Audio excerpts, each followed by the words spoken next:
Yes.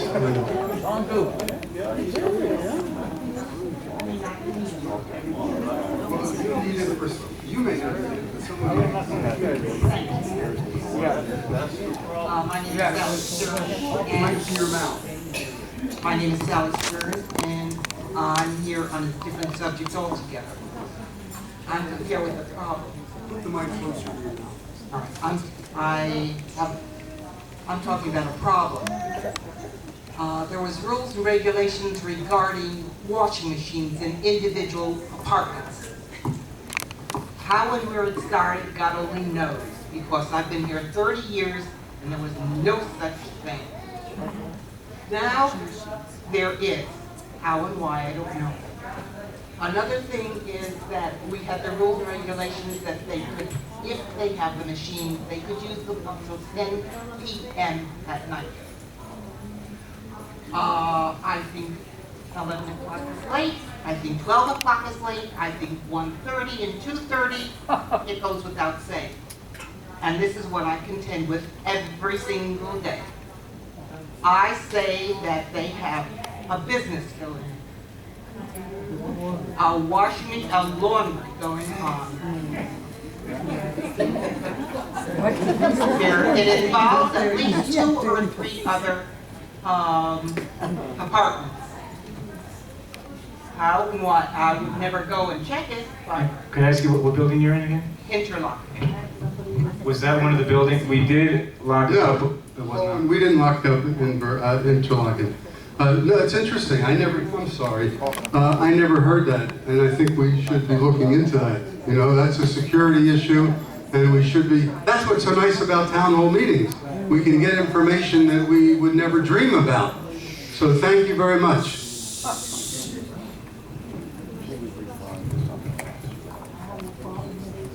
My name is Larry, and I live in Marseille. In the laundry room, when people move out, they dump all the garbage and everything. When is somebody going to do something about that? Well, it's a problem because we don't know who's doing it. You know who's doing it. We know who's doing it? Yeah, it's the people that are moving out. Oh, I see what you mean. Well, you know what? I think, pardon me. No, wait a minute. If that's the case, we can do something about that. Sunday, I was in the laundry room. The people were throwing away garbage. The next day, Monday morning, I see table stuff, and I see, All right, I think the answer to that one, if you know who it is reported to the office, and I believe all... I'm telling you that somebody, because there was the canning. I mean, right, but we have deposits. We have deposits from people, we're supposed to have deposits from people, and if we know that they've done something wrong, we can deduct them, assuming from the deposit. The other thing is, with bulk garbage, when I used to live in a town, you could put bulk garbage out in the front. Why can't we have something like that? I mean, to bring it over to the dumpster or something, instead of people just bringing it upstairs. I'm not an expert in any of that, and I think it's worthwhile bringing it up to the management company. I don't know. Yes, On his topic, yeah. we've been dealing with this garbage situation in the laundry rooms for as long as I can remember, which is a very long time. Right. And unless, like you're saying, we have an alternative place for people to put their stuff that doesn't fit in the trash compactor, it's going to end up someplace else that we're not going to like. Now, logically, you can't necessarily fault these people, because logically, where do you take your garbage? You take it into the laundry room, you put it down the chute. This must be where we put it. I put it in here, it's gone tomorrow. This must be how we do it. So don't get too hard on the people moving in and moving out, because they need to do something with it. They need to do it now, and unless we provide an alternative for them, then we have to live with it, and that's just the cost of doing business. So why can't they bring it? Why can't they unlock the dumpster in the corner? Well, that's something. Well, there you have it. You've An got a possible alternative. answer. I mean, he's got a good point. That's what you're used to do. I'm not talking about that's like nothing. I'm talking about like box. I mean, I saw cable that would. I understand. Well, if it's a lot of stuff, the person doing it should have enough training and consideration to know that they need to do something else. Well, that goes with him saying the type of people that are coming in, they don't care. And you're not going to attract the Okay. people you want unless this place changes. Jerry, let's go back for a second and address Judy's point. There are probably a lot of people here who Yeah. are interested in the financial issue. So we do have an update on that, Ed, we ladies and don't have gentlemen. side conversations. Okay. The primary issues dealing with the financials, and you've heard the word assessment. The big ticket items are the engineering report for one, and the roofs. And we've discussed the 40-year certification report at board meetings. The issue with that is we were told that the buildings are now 40 years old supposedly. However, the city has not cited us yet. And the process all begins with the city citing us. We have not been cited yet, so technically we are not required to provide them with engineering data that would tell them what we have to repair. Now, the 40-year certification report that we did commission last year is this one. It cost us $22,000, and from my understanding I spoke to an engineer. I met an engineer last week at a Chamber of Commerce event who actually specializes in 40-year certifications, and I guess he couldn't make it tonight. I did invite him here tonight, but when I showed him this book, he said, "Well, this is not what the city wants. It's too big." There is a format. Oh, there he is, Mr. Harris. Could you please come up and explain? Thank you. Wow. Right on time. Thank you, So- Don. Yeah, and Fitz, could you first of all explain a little bit more about the 40-year certification process and maybe make reference to the book? Thank you. Introduce yourself. I'm not too accustomed to being on a microphone, you know, Welcome. so bear with me.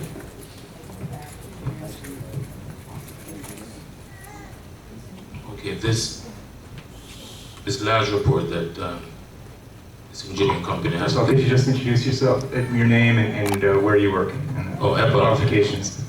My name is Fitz Harris. I'm a structural engineer.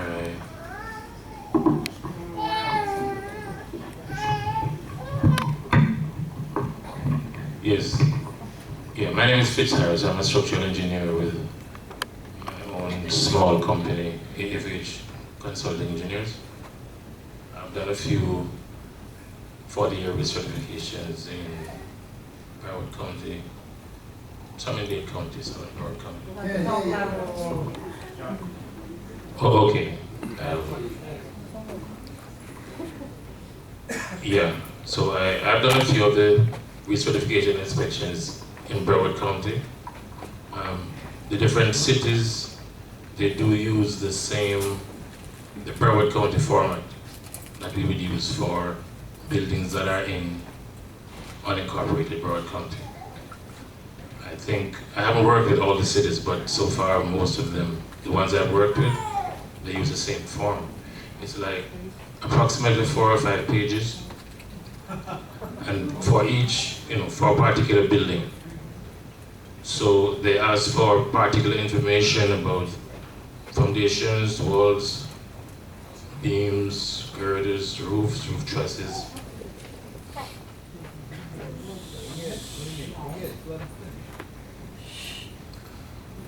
Yes, what I'm saying is the reports for the recertification as required by the county or the cities, it's not a very big report for a building.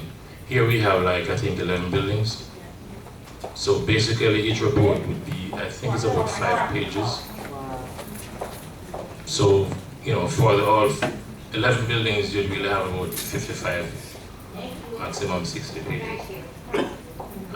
The report we have here, I had a chance to look at it when I met with John. And it's like a general report that will tell you different deficiencies on the building. Now, it seems most of these deficiencies are not really structural. In other words, they're not posing any imminent danger to you. Most of them seem to be more or less aesthetically inclined things where you fix this and you fix that and your building will look better and it will eventually last longer. But the 40-year recertification is really to determine the fitness of the building structurally as well as electrically. Now, I generally do the structural part and I get someone else to do the electrical part, but here we have both parts in the report. As I say, I didn't get a chance to go through everything, but John said there were only a few items where the engineers did say that these items were relevant to the 40-year recertification. So it means the other items that are there, like a bit of rotted wood here, damaged eave or damaged column or sidewalk, other things that are not threatening the building, anybody's life, safety. Those are things that you could fix as we go along. You know, you could do them slowly, you know, over a period of months or even years. Are you trying to say that report that we have there, that we paid $22,000 for, that we overpaid? That's a waste of Okay, money. and we wasted $22,000 for something that's supposed to be a 40-year? Can I 32? I have a question. Let me address it before. The good news there is that we received a letter today from the engineer that he has agreed, the engineering company has agreed to update the report at no additional cost. If we do receive a letter from the city within the next 5 years asking us to do our certification, so that, because, you know, after it passes for 2-3 years, perhaps this report will be considered outdated, so they have agreed in writing to prepare an updated report at no additional cost. So that's the good news.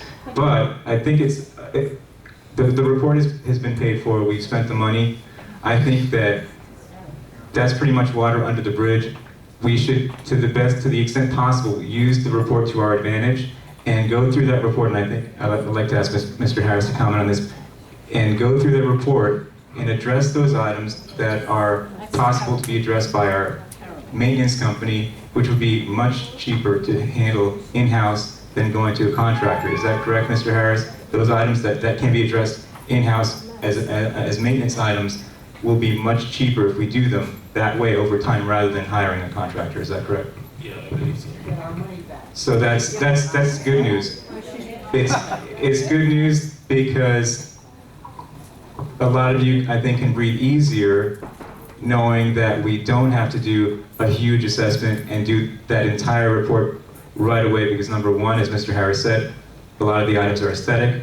Number two, a lot of them are items that are maintenance issues that can be handled in-house more cheaply.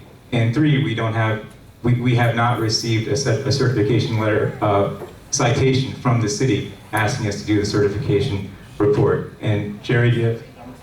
No, there's some comments out there. Anything else, Mr. Harris, you'd like to say? There seem to have been people who wanted to ask a couple of questions, so I will She was answer. next. Any questions for Mr. Harris? This is your chance. It's not for Mr. Harris. I just want to know, there is certain rules. If somebody going to the board, he has to know certain stuff before he going to the board, and you signed for that. I want to know who approved $22,000 for make a report. I want to know. I live in here for many years. I want to know who got the approval for $22,000 before he checked that it's really necessary. I'll be happy to answer that. I voted for it, but I voted for it under misunderstanding. Okay, it was presented, and I have the minutes of that meeting with me. It was presented, my understanding was presented to the board that it was a mandatory 40-year report, and since these buildings were built in 70, 71, and 72 as a resort, as a rental unit, that was 40 years.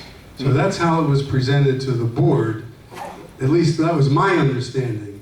And that's why since that, and at that meeting when we voted for it, I never understood that the county had to first let us know. So that's the reason it was, and we all voted for it. All the board members voted for it. Who was the president at that time? Charles was the president, but that has nothing to do with it. We're all members. Just for clarification, Jerry, I was not on the board at the time, so. I understand. It was last, all the board. That's not that you clear. If you don't know the law, and if I go to the policeman and say, I didn't know that I'm supposed to drive 90, that's not mean that I'm not going to get a ticket. I'm going to get a ticket. If you present it as a board member, you have to go to check or to present to you, and you have to be smart enough to vote about the real fact and not because somebody presented. Right, here is a board member that voted for it and wants to answer that. Lift the button and you can be sued. Not only that, but I think that we as owners here, we should, anything that's over $10,000, should have an input. Anything that's doing for the village, anything that's $10,000 or more, we should all have a vote to say, yes, we want to do this, or no, we don't want to do this. The board should have the decision because it's our money, and the assessments are getting crazy here. Excuse me. Yes. Do you come to board meetings? Yes, I do.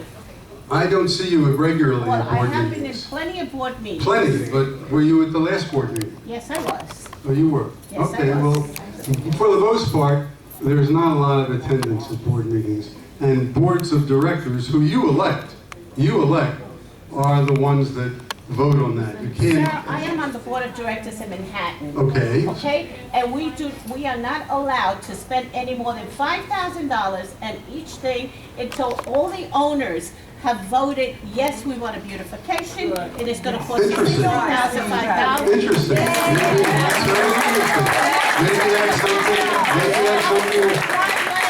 Maybe that's something we should consider. That's what's so nice about town hall meetings. You get wonderful ideas. Where was that, ma'am? Manhattan? Yeah, in Manhattan. Where in Manhattan? I have actually 7 apartments in Manhattan, 3 in Turner City. Who votes? Who votes? In Manhattan? Is it all 10 million people who vote in Manhattan? Everybody that lives in the building. No one has the right to go into anybody's pocket for that kind of money. You don't have the right to do that here. The board of directors controls. No, but you can change the bylaws. You're wrong, ma'am. You can change the bylaws. Like you change the bylaws. You bring it up for a vote, ma'am, and we'll change the bylaws. Change the bylaws. Okay, Roseanne, down. Change the bylaws. Change the bylaws. Wendy, what do you want to say, Wendy? How dare you talk to people like that? We are not kids. Well, you gotta change the bylaws. Let me take you back a year. And let's try to clarify this thing with honesty and integrity and understand what's going on. You don't have it. Oh, that's If you enough. don't think we have it, you're mistaken. And you are in trouble. So Is that a threat? let me take you back about a year. Let me take you back about a year. At which point in time, you were looking at a $1,300,000 assessment, whether you liked it or not, and you were going to fix the palm trees out here and the speed bumps out there and all the beautiful buildings in this community. Because we understood, let me take you back in history, because we understood at that point in time that we likely would be faced with a 40-year certification report. That We certification report is 32 years. It is supposed to be 40 years. It's not 32 years, dear. Look at the paper. Madam, 40 years from the time of people coming into the community, which was 1971 in Bordeaux. That is what the totally law true. says. Read it and find out. No, it's totally true.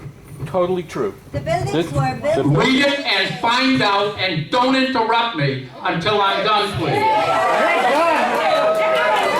You are done.